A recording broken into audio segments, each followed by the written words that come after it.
Welcome back from the break. और मैं आपको बताऊं कि पीआईए की जो जाली डिग्रीज हैं उसके मतलब तो मैं आपको बताता हूं, लेकिन मैं बहुत ही इंपॉर्टेंट और ब्रेकिंग न्यूज़ देने वाला हूं। अगर आपको लगता है कि मैं चेयरमैन पीआईए के रिज़ाइन की ब्रेकिंग न्यूज़ देने लगा हूं, तो नहीं, मैं आपको ब्रेकिंग न्यूज़ कुछ और देने लगा हूं, और वो इतनी अहम है कि आपको पता चलेगा कि पीआईए के चेयरमैन, पीआईए के CEO, director flight operations, air safety, ये सारे के सारे क्रिमिनल नेग्लिजेंस के मुर्तकिब हुए हैं। मैं बड़ा सोच के ये अल्फाज का इस्तेमाल जो है टेलीविज़न स्क्रीन पे कर रहा हूँ।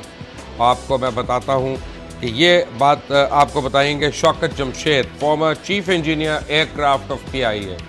शौकत साहब, थैंक यू फॉर ज्वाइनिंग खरासाज और अस्सलाम वालेकुम।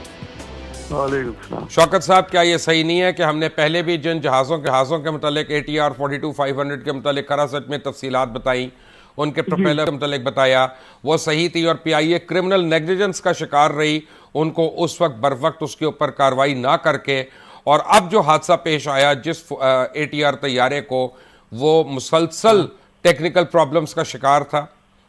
जी, ये मैंने इसकी देखे रिपोर्ट निकाली है पिछले 2 महीने की तकरीबन जी, और इसमें लैंडिंग गियर वाइब्रेशन के डिफेक्ट 14 दफा 2 महीने में रिपीट हुआ है, 14 दफा। My God. और हमारे पास ऐसी चीज है, टेक्निकल सर्विस है जिसको एक्शन लेना चाहिए, सिविल एविएशन है जिसको इस पे एक्शन लेना चाहिए, कुछ नहीं हुआ। और फ्लाइट कंट्रोल के डिफेक्ट 6 दफा रिपीट हुआ है। और एक अहम बात बताऊं, 13 तारीख को इसी वीआईपी फ्लाइट ये ऑपरेट हुई है इसी जहाज पे। 11 तारीख को फ्लाइट कंट्रोल का डिफेक्ट आया है, 13 तारीख और 14 तारीख को फिर फ्लाइट कंट्रोल का डिफेक्ट रिपीट हुआ है। ठीक है, इस वक्त जो इंजीनियरिंग टीम बैठी है ये बाफिया है, किसी ने बैकग्राउंड इनका चेक नहीं किया हुआ कि डायरेक्टर इंजीनियरिंग ने क्या किया हुआ है, पहले इनके साथ क्या है, ये हटाते हैं बार बार उसको, फिर आगे दूसरा सिफारिश लगाते हैं, ले आते हैं।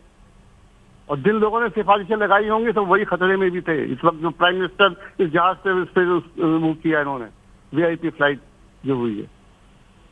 तो ये चीजें हैं, इसमें जाहिर है कि आप बहुत सी चीजें ऐसी काम हो रहे हैं जो चीजें पीआईए। शौकत साहब, मैं अपने नाजरीन के लिए जरा आपके अल्फाज को रीफ्रेज कर रहा हूँ और दोबारा से मैं बड़ा आसान सवाल पूछ रहा हूँ।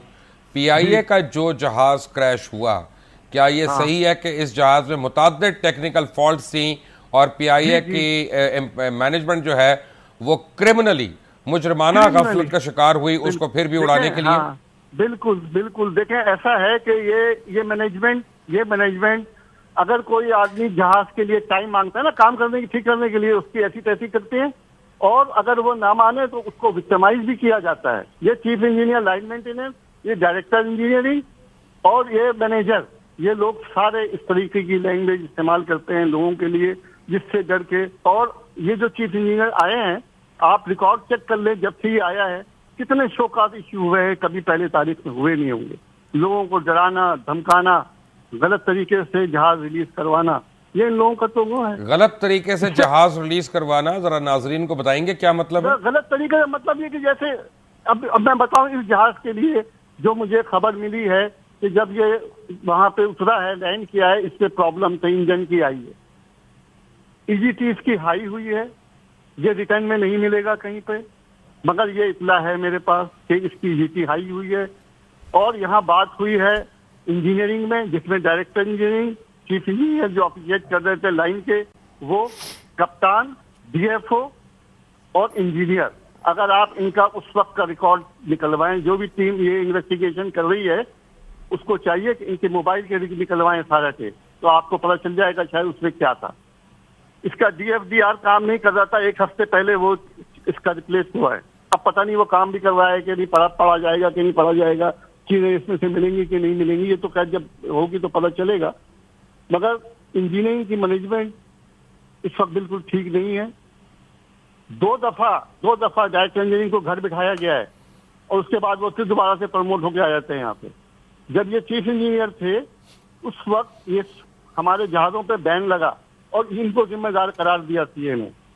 ये जो हीथ्रो एयरपोर्ट पे बैन लगा था? जी, हमारे यूरोपीय यूनियन पे बैन लगा था 2008 जी, जिसमें सारे 777 एयर बसेस सब शामिल थे। उस वक्त चीफ इंजीनियर जो थे वो जिम्मेदार थे, चीफ इंजीनियर उसके जिम्मेदार बनाया गया, ठहराया गया था उनको, और उनको हटाया गया था। उसके बाद डायरेक्टर बना के ले आए। उसके बाद पीआईए में EASA 1-4 अप्रूवल बैंड हुई, वो इनके जिम्मेदार थे। राव कमर ने इनको हटाया, फिर दोबारा दूसरे आए, वो ले आए। ये तो हो रहा है PIA में। इसी तरह चीफ इंजीनियर के हाल है, तो ये कैसे होगा ठीक? रिजवान अब्बासी साहब, हटाने का थोड़ी है, जिनको हटाना है उसको तो कोई हटा नहीं रहा।